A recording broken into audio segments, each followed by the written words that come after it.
Hello, everyone. My name is Ian Garcia. This is Devotional Criticism, and welcome back to the New Movie Diary. This is a cinema criticism series in which I review recent, new, and up and coming film releases and attempt to give you the straight facts about them, in my humble opinion. And the theme for this week's episode of the New Movie Diary is big damn messes, as in damn, this movie is a mess, which is a distinct thought that I had not once, but twice over the course of last Thursday evening when I decided that as long as I was going to be biting the bullet and seeing the new Jackson Estate approved official music biopic Michael about Michael Jackson, a movie that I would have not otherwise have bothered to see if it weren't for the fact that someone I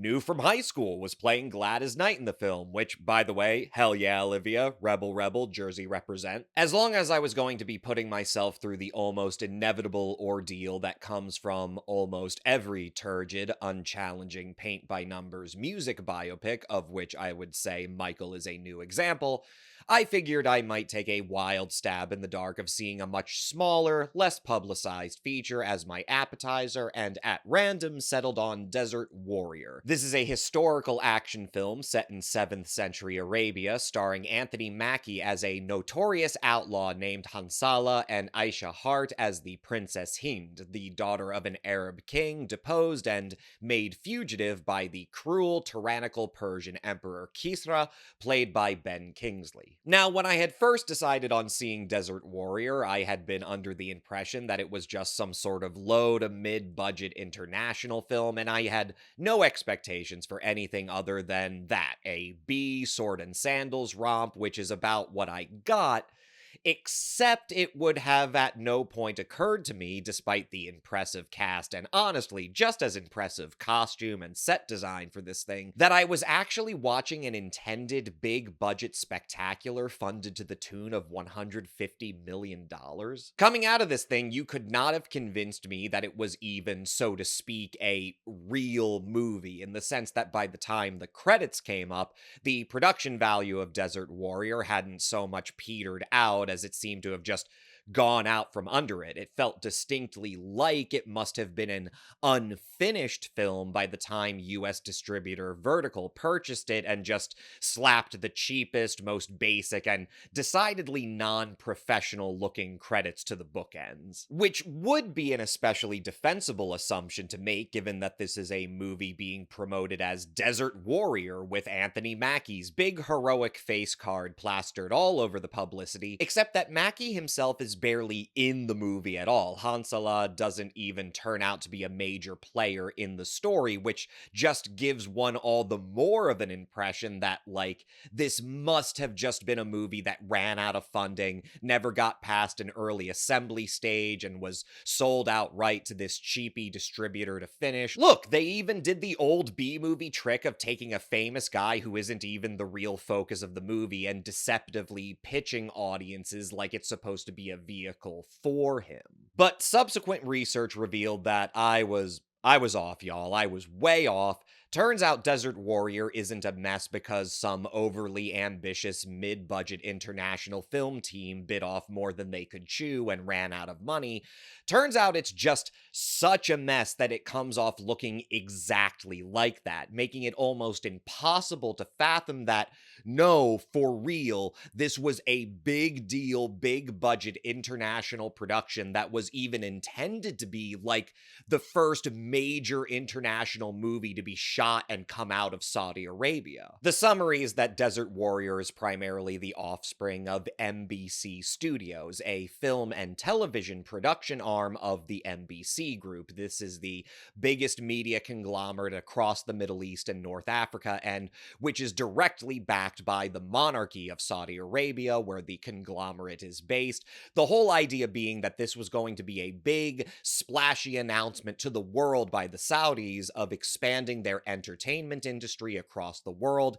a star-studded venture that originally was going to focus on Mackie's character, the thief Hansala, against the backdrop of this pivotal moment in pre-Islamic history. Enter Rupert Wyatt, the director and co-writer of the film, who significantly curtailed Mackey's role in rewrites in order to present what ends up being the one consistently engaging aspect of Desert Warrior, which is that besides an expanded representation of an ensemble cast, giving greater dramatic prominence and visibility to the various tribes and fiefdoms of this setting and period that all have to come together to fight off the Persian tyranny, it is also voluminous with historical detail that is often left without comment or explanation, not just in the costuming and set design, but through tons of material stitched throughout the film that simply portrays small supporting characters and extras, mostly seemingly non-professional,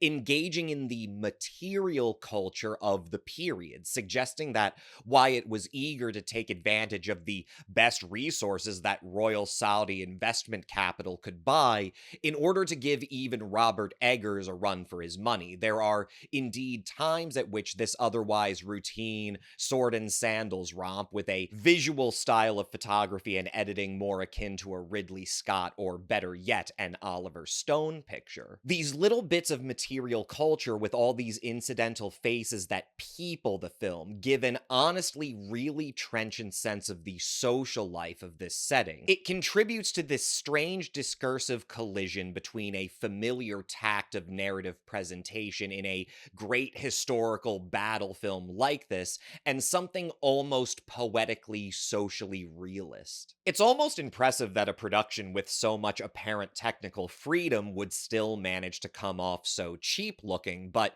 it seems like the behind-the-scenes story of Desert Warrior might not be so incidentally tied to its primary shooting location, which was the undeveloped zone of the planned Saudi city of Neom, a major urban planning project that was launched by Crown Prince Mohammed bin Salman back in 2017, but having already been broadly criticized in the sane international press for its utilization of migrant, often trafficked labor under opaque conditions that led to the deaths of approximately 21,000 foreign workers and the lack of accounting for as many as 100,000 others. Around the same time that Desert Warrior was going into post-production, the hammer was coming down on the whole Neom project. Significant cost overruns owing to the utterly unrealistic planning of the city. Basically, the whole thing was a investment and contractor boondoggle. This Saudi royal cult just said all these things they wanted to do, and a lot of parties were eager to just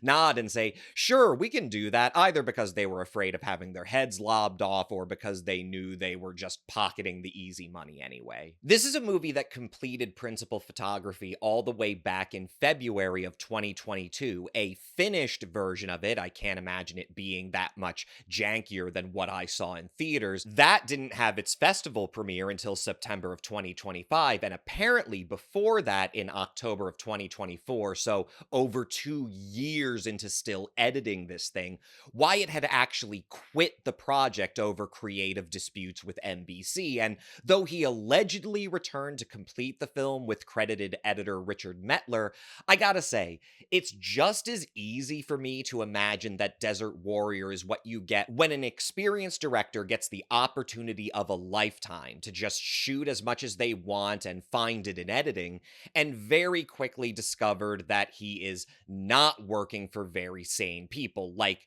you're trying to make something like Alexander and Kingdom of Heaven, but with the historical detail of The Witch, and your authoritarian puppet company employers really just want you to make Saudi Arabian 300, complete with the Persian Empire being a convenient propagandistic proxy for modern-day Iran. In other words, I'm still fairly certain that Wyatt just gave up on this thing and that Desert Warrior is what happens when you have a studio left with a lot of material but with no real instinct of how it all goes together. There is this definite sense, beyond the fact that Mackey's role in the movie is virtually pointless. It's a terribly vague, inconsistent part for him where this thief is constantly making these righteous turns that don't make any sense in context. Basically, any opportunity he has to do something even halfway duplicitous, he immediately recants on it and does the righteous thing, which completely neuters any sense of him having any meaningful arc. We never see him doing anything but being a hero. Beyond that, you really get the feeling that this was an otherwise decent historical action film where the pacing that Wyatt was going for was epic, but there are even times where in the final film, you'll be seeing a shot and it cuts away just soon enough that you get the distinct sensation that, no, that was supposed to run longer. That got cut short. That that you literally just told the guy to cut the shot. My dude, the Persian mercenaries on horseback haven't even gotten into the shot. We're seeing legs of horses through pylons. We're not even seeing what the shot is supposed to be showing. It's very much the sensation of a producer or executive hanging over your head and just saying, cut it. We got to trim it for time. We got to trim it for time. Not appreciating that, no, the shots need to last longer. The pacing is so important to the mood we're trying to set here. It's not just that, though. The number one feeling you get from any action-heavy moment in the film, or even just in terms of depicting these characters traveling this vast distance between these various tribes and kingdoms and cities, the number one feeling you have is of discombobulation. This thing is cobbled together so anarchically that not just from scene to scene, but from shot to shot, it's often impossible to really get a grounded sense of where we are in relation to anything else, even just down to in what direction a character is going, where they are in relation to everything else, in what direction the eye line of the camera itself has moved between shots, often breaking the hallowed 180-degree rule, which I understand rules are made to be broken,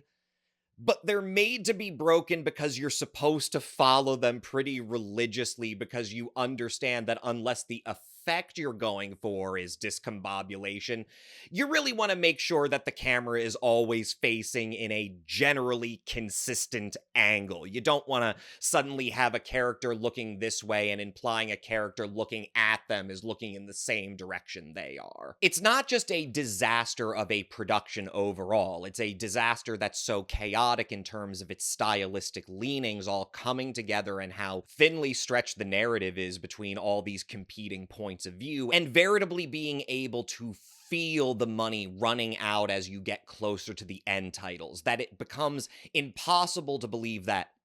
no, really? This was supposed to be a blockbuster calling card from the emergent Saudi commercial film industry, as opposed to what it comes off looking like, which is just the newest hat put on a B fantasy exploitation flick, not so much the authentic Arabic answer to Gladiator as like Ator the Invincible with delusions of grandeur. I certainly won't fault the cast here. They keep things interesting, and besides Mackie doing his best, sorry my friend,